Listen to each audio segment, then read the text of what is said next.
review for X-Transbots ANDRAS with Rimfire, the Targetmaster up here. You can see it's a Scourge. It's generally a larger scale figure than we've been getting. He's a nice hefty ship. You can see he comes with a display stand very similar to Sencho Barbossa and the Sharkticon mold. It just plugged into the bottom and supports him very well. Nice little display piece there.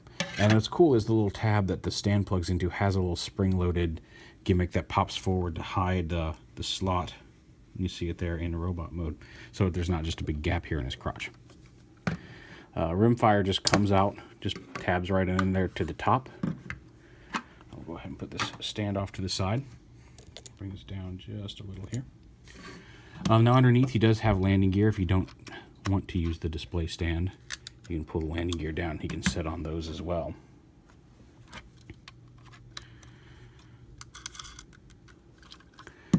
We'll focus on Rimfire here. Here he is all folded up.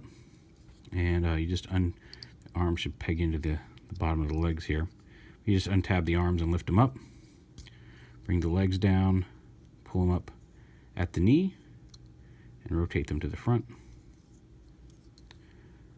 Then this whole, you lift his head up like this, and then the gun handle folds into his back like that.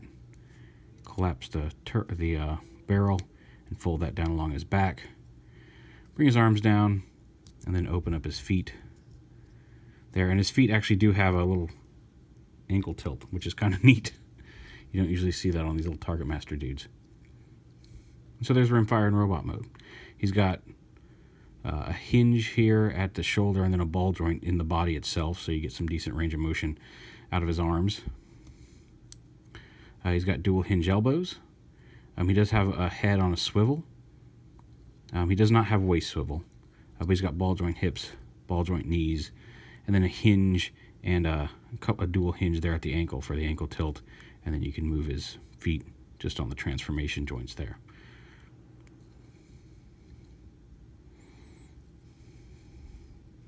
Oh, line his chest piece up. There we go. So there's Rimfire. Pretty cool. Now on to ANDRAS himself. These things will tend to pop off at times. These are removable because you'll notice these little switches on here. You can unscrew these and put some batteries in. I do not have the proper tiny little batteries. I think it takes 3 each for each light. But each one of these little things, you turn these little switches on and they'll light up on the front. You can see the little LEDs in there, which is cool.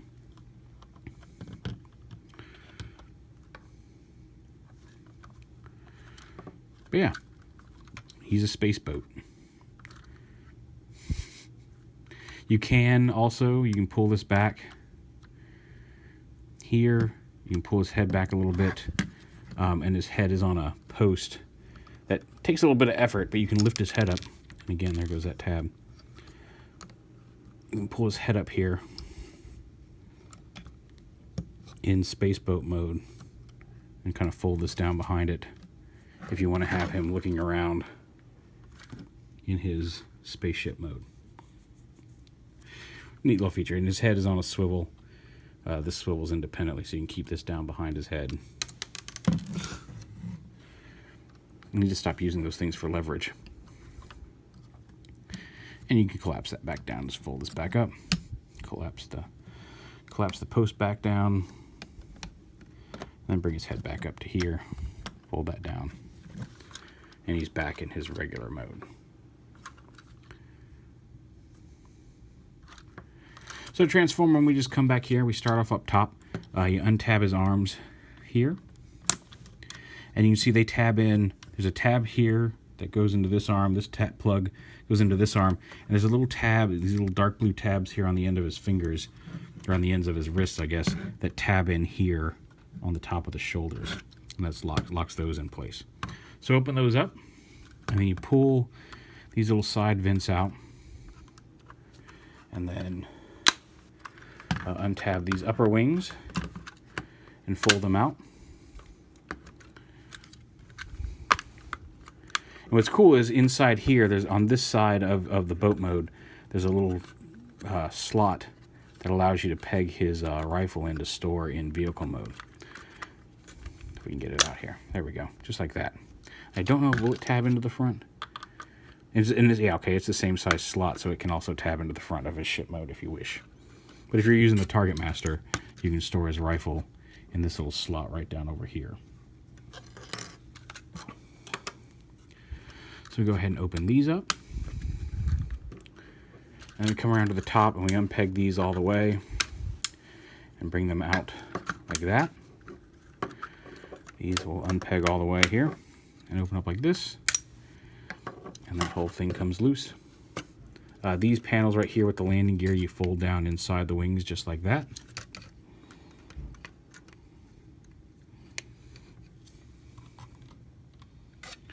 And bring this up. This comes up. There's a hinge here. There we go, lift this up. And then this whole upper assembly rotates around at the top of this. And you can fold that up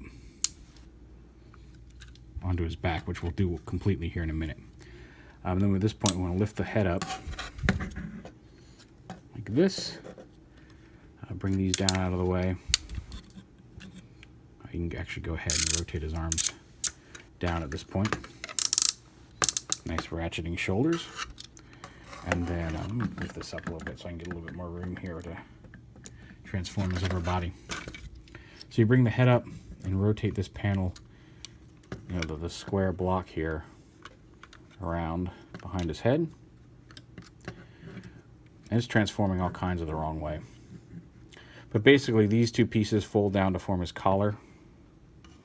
So they rotate down like that, while these pieces fold up and then fold down along his back like this. So now he's got his collar and his head. Get all that done. You fold these down against the back. Fold this all the way up here. And then this whole assembly slides up on his back like that to sit behind his arms. And these just kind of fold up. There is a hinge here, but I'm not sure. I guess you can fold that in flat against that. And here are those vents we pulled out earlier. So he's coming along. We'll go ahead and get his hands out. And they flip out just like this. You want to be careful because these, where you grab the hand, because the fingers are on little tiny ball joint hinges. They are fully articulated, and you can see he does have his pink fingertips on the hands. But you just want to make sure you're not putting any sideways pressure, because there are some little ball joints that can pop up and you'll lose the finger as you rotate those hands out of the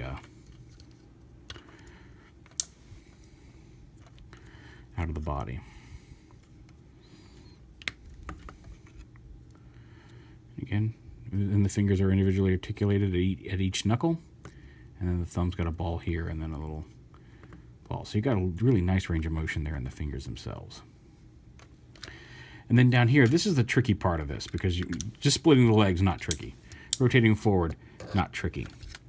And you want to bring the landing gear out, because his feet are in here, and you have to rotate these back about halfway, and then push the feet out through the front, which can be a little difficult. And then fold this up the rest of the way. That was actually the easiest I've ever gotten that foot out. Before you collapse it all the way up to here, though, you want to take this panel right here in the middle and fold it down and push it in, because that's going to give clearance for the knee joint to let his leg bend. So fold that down, then collapse that all the way up. Then bring the foot all the way down and unfold it. It's sitting crooked right now because it's not all the way unfolded, but you bring the toe part out, the heel part back around, and then it sits up there against that joint. And also, before you close this, you want to make sure to rotate this landing gear to the inside so it stores inside the leg like that. You see the little hinge it was on right there. And you see there's the stand tab I was talking about. You don't really even notice it once it's all pushed out. And same thing on this side of the feet. You want to bring this up, push this down and through, Helps if you bring the heel up a little bit. Get that all the way through the front part of the foot there. Make sure to fold that landing gear in, fold that panel down, and pull the foot all the way through.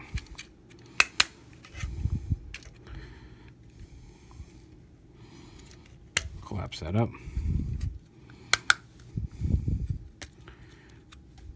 And then bring the heel. And the heel's die cast. There's little bits of die cast around here. Bring the heel out. Bring the foot out. And there he is in robot mode. All the LEDs still work. You can position, there's some, ratchets on the wings. You can, and hinges, you can position the wings however you want. He does have a panel here, a chest panel here. You can open up his chest panel and then open up these little panels right here. I don't know how well you can see in there. Let's see if we can lighten it up a little bit. But he's got some little detailing in there. And if you open up those inner chest panels, you can fit the Matrix from MP10 in his chest. And you can close it up. That's a neat little feature. He's got little slots in his hands that fairly securely hold everything. The rifle, you just tab into his palm and then wrap his fingers around it. And he holds his rifle very securely.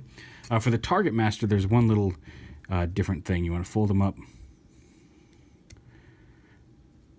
and that basically you just untab the arms to do it. So if he's in Targetmaster mode, just go ahead and get him all folded up here.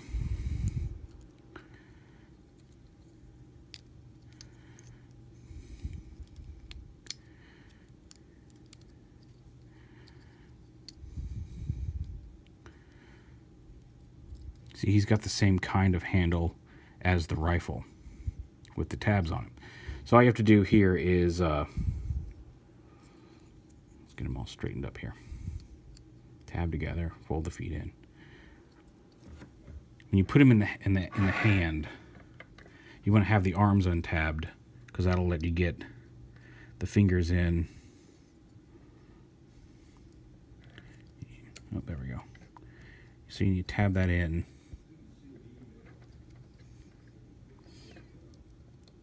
And then wrap the fingers around it. That's not tabbed all the way in. But once you get the fingers tabbed around it, then you bring the arms back and tab them into place on the legs. Let's see if I can get this actually tabbed all the way in. Just because it does tab in very securely. There you go. You'll feel it click into place.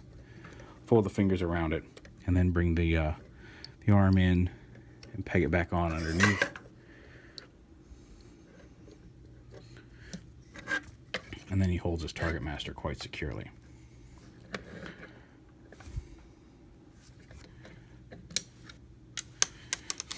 These little things, you can glue these on if you wanted to, but I wouldn't do that with the electronics and batteries right now.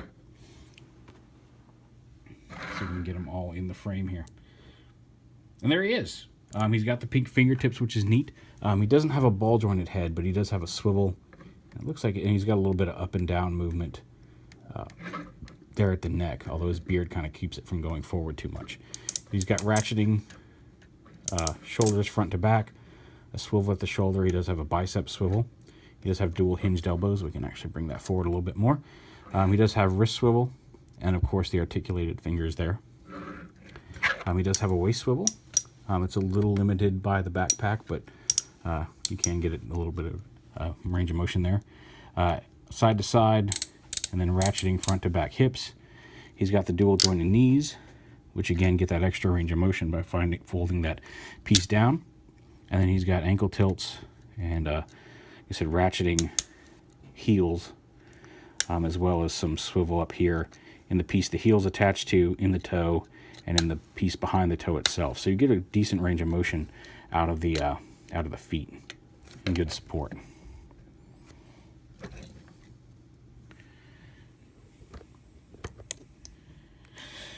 And real quick, just as a size comparison, here he is with DX9's Terror, the black version of their carry mold.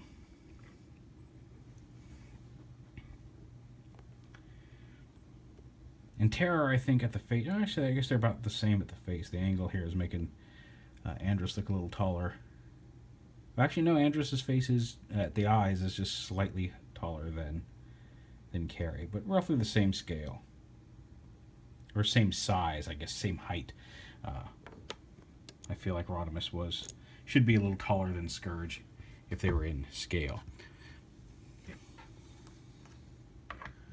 So yeah, this came in a final clamshell, but not in final packaging, so there may still be some tweaks to this. This was sent to me to review, for full disclosure. I think it's nice. I like his Targetmaster. I think I may give it to Carrie, because Carrie can actually hold on to it better than his Targetmaster that came with him. There's a lot of neat ideas here. I don't know if I'll have to check what the price on this one is. Actually, if you give me a second, I will do so. Where are you? Yeah. So the price on him at TF Source is $159.99, which strikes me as maybe a little much for this guy. And